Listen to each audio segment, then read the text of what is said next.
Yeah, look at us.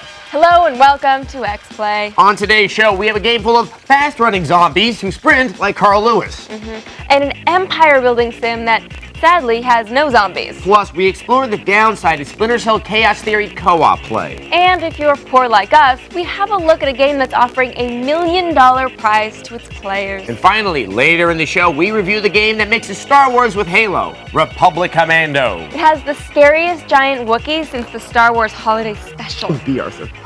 But we begin with a survival horror game.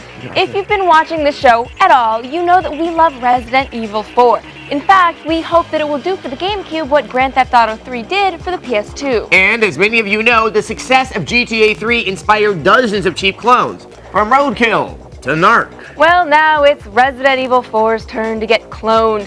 Here's our review of Cold Fear.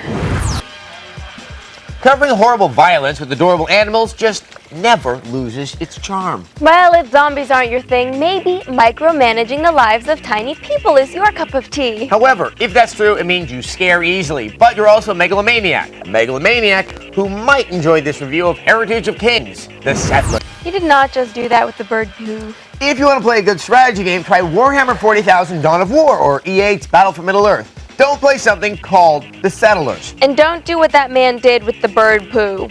Just don't. And Morgan Webb. Yeah. Welcome back to Xplay. One of the best things about Splinter Cell Chaos Theory is the co-op play. In other words, you and a friend can play through 4 specific co-op missions together. Which sounds awesome, unless your friend is stupid, like this.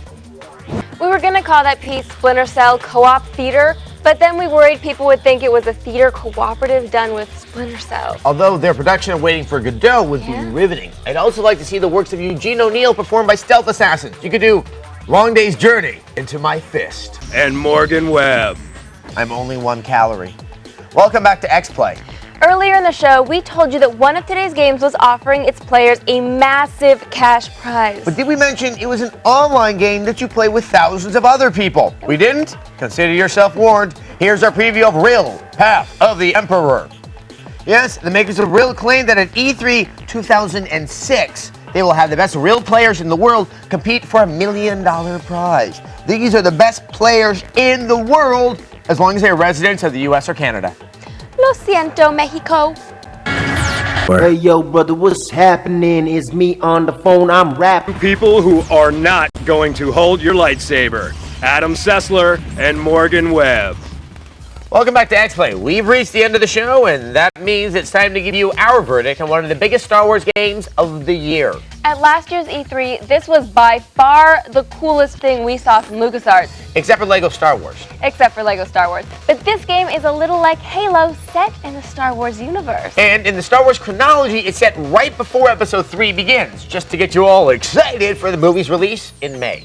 Like you weren't excited already. Nah. Here's our review of Star Wars Republic Commando.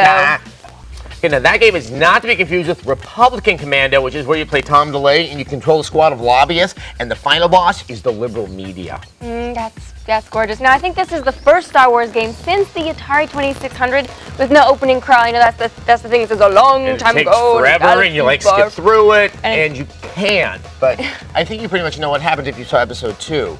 Right. That was at the end where everyone was hacking each other, and then you had the funny droid bits.